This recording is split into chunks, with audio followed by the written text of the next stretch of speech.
What is up, my fellow gamers? In today's video, we are going over the best players to rank up in NBA Infinite. When you are a brand new player, you're going to be met with this Choose Your Team Infinite.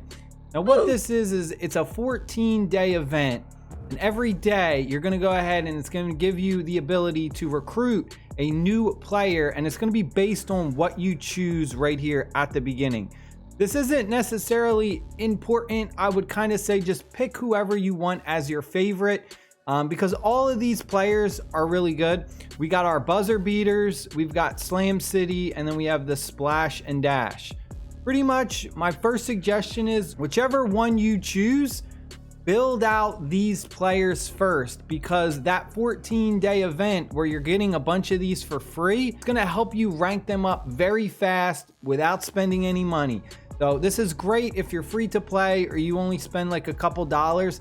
These should be your main players you're upgrading first before anything else. So aside from your Team Infinite players that you're going to go ahead and collect every day for free by just doing a bunch of tasks, the other really good players that you want to look out for, the Cover Classic players. If we take a look at the details, Karl-Anthony Towns, amazing center to invest in because you're not only able to grab rebounds, block shots, you know, you're a defensive threat, but also an offensive threat. And one of the big issues that you're going to face with the centers, especially the legendaries like Giannis or Embiid, they are terrible at shooting the ball from the three-point line. At least with Karl-Anthony Towns, you get that ability to shoot the three ball. In fact, if you take a look at his stats, he actually has really good stats for the three-pointer. Now, mine is ranked up a little bit. He's a rank 4 right now, but even so, if you just look at like a base rank 1, the three-point shooting for him is actually really good. Right now at a rank 4, we got 843 for three-point shooting. That is better than a lot of point guards and shooting guards three-point numbers. Even at rank 1, he has a very high three-pointer. Amazing, because I can't tell you how many times I've been in matches where the center on the opponent's team is guarding me. They drop back to guard the post, so that way if any of the guards get the ball and try and drive in, they'll, you know, block it. But if they leave you open at the three-point line when you're playing as Towns, you just pop an open three, and 9 times out of 10 you're gonna make it.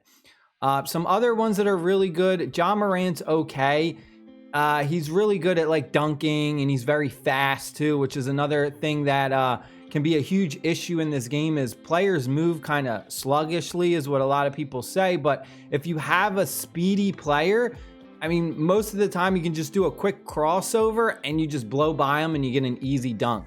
So like Ja Morant's like an easy one to play because he's fast, and you just do a quick crossover and then just dunk on somebody. So very easy to play for that one. Zion Williams, another amazing player, another one that I highly recommend. I had like an 80% win rate with him in the early access servers. He was like one of my main players that I was using. He absolutely dominates. He grabs rebounds very well. He goes ahead and he's dunking on people. He has a lot of strength. He's just really good an overall player, and that's really what you want to look for. Is you want to look for players who are just all overall well-rounded and can pretty much do everything, because those ones are going to be hard for your opponent to deal with. As far as the legendaries go, pretty much all the legendaries are good. You really can't go wrong with any of the legendaries. They all have their own strengths and weaknesses.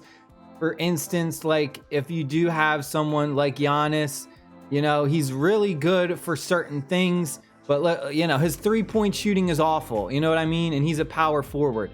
If you have Giannis going up against someone playing as Towns, can just drop threes on the Giannis like nothing. So there's a lot of different little things that you got to understand about that. He's going to be a little bit better at like defensiveness, and like his speed is really good as well. And also like his interior defense and his dunk is also pretty good. The young Kevin Durant from the Supersonics, the Seattle Supersonics, absolutely another amazing player. I got mine to a rank 5, and he's a blue rare. I absolutely dominate when I use him. I think I have like a 75 to 80% win rate with him as well. And if we take a look at his stats, it's pretty much because he's really good at shooting. 3 points, mid-range. For skills, he's got stuff like Acceleration Master, which is really a devastating ability. If you can go ahead and trigger this, it makes your player move a lot faster and you can just blow by people. The biggest thing I've noticed from this game is it is extremely hard to play defense. The game is definitely more tailored towards offense. A lot of the abilities that you can actually do are offensive. Like all these like skills are all offensive. Defensive wise, you don't really have any like skills. They're more just kind of like stat enhancers, like rebounding and stuff.